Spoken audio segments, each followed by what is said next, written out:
Today we're going to have a quick listen to Major Brian Shaw of the United States Air Force, former SR-71 pilot, retelling a few stories from back in the day, and in doing so Brian is going to absolutely annihilate the globe theory. We're then going to have a look at the globe distance to the horizon calculator, and then we're going to compare the observations that Brian Shaw was seeing, measure the distance, compare it to the distance of the horizon calculator, i.e. the globe mathematics. A big fail, I can tell you. And then we're going to use Google Earth to try and recreate Major Brian Shaw's observation. Testing Google Earth and testing the globe at the same time. And it's a big double whammy fail, I can tell you, as the heights we have to go to recreate Brian Shaw's observations in his SR-71 is ridiculous. But let's have a quick listen to Brian first. Walter and I were doing a training mission around the United States where you just were building up hours and time, and we take off out of Beale, hit a tanker in Idaho, rip on up to Montana, zip across Denver, hang a right turn in Albuquerque, out over Los Angeles, up to Seattle, back into Sacramento, 2 hours, 21 minutes. And you just do that and you do it backwards, and you hit a tanker or two. It was just to gain crew coordination, build your hours. We're on our last training mission. We're over Tucson. I can see downtown LA from Tucson. We're at 89,000 feet. I can see the whole western United States bathed in a warm October fall glow. I can see the chain of Rocky Mountains from Canada to New Mexico. I could just see the most beautiful picture laid at my feet in the... Fantastic, Brian, thank you. And no doubt it was incredibly flat, my dear man, if you were seeing that far. So Brian, at 89,000 feet, was seeing the whole western side of the United States. He was 89,000 feet above Tucson.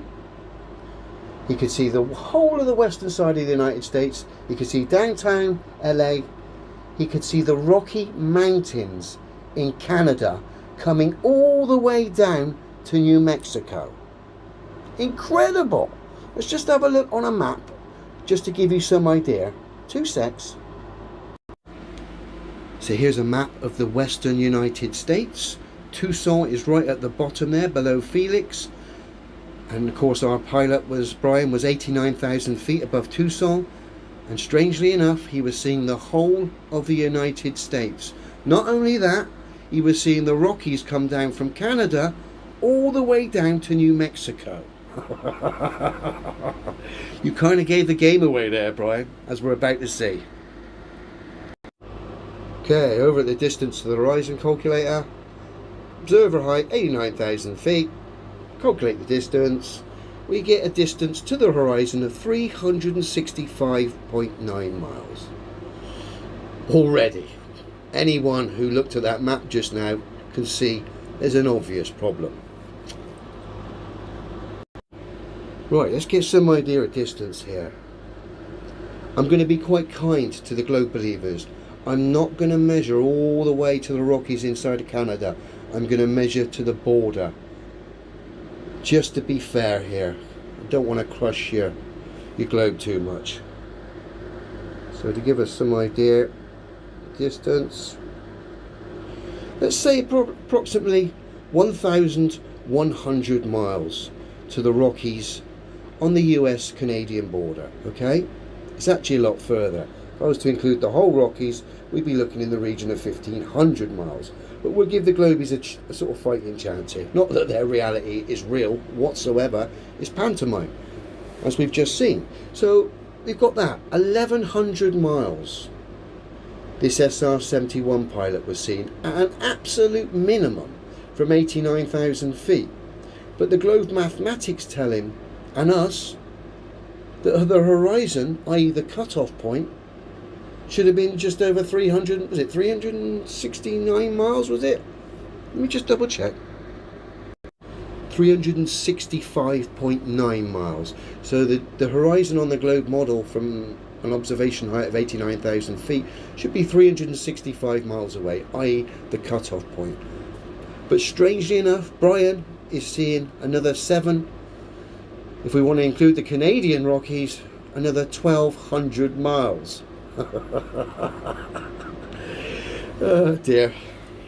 This only happens when when it's a lie. You wouldn't have these problems if the globe was fundamentally true. So let's go on Google Earth now before we finish, and let's see how high we have to get before we can actually see what Brian, the SR-71 pilot stroke globe knockout artist, could see. Let's have a look. 2 secs. Okay, we're on Google Earth. You can see Tucson just at the bottom on the left, just to the left of the Google logo there. Okay, and look up at the top. Obviously this is what we're interested in, to see how far we can see. So we've located Tucson. I'm just going to bring it down a bit now, so in theory we're above it. Okay, so let's just slide that down, being quite generous there. So I think it's fair to say we're above Tucson. Now looking at the globe horizon, we've got Oregon, Idaho. We still can't even see Washington State yet, and at the moment my altitude is not 89,000 feet. I'm 324 kilometers up so far, which is what, 200 miles up, is it? Near enough. And I still can't even see Washington State, yet alone Canada, where the Rocky Mountains are. So let's go a bit higher. Right, Washington's just popped into view there, which is just before the Canadian border. So what height am I? 373 kilometers up, and I still can't see Canada. That's behind the ball. But strangely enough, the SR-71 pilot could see all this and more from 89,000 feet. But according to Google Earth, I have to literally go into space. At the moment I'm 373 kilometers up, and I still can't see what the SR-71 pilot could see. You gotta love the SR-71. What a cracking globe knockout artist it is.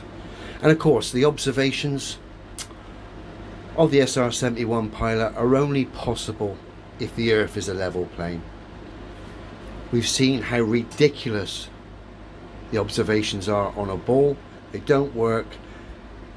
The SR-71 literally has to go to space.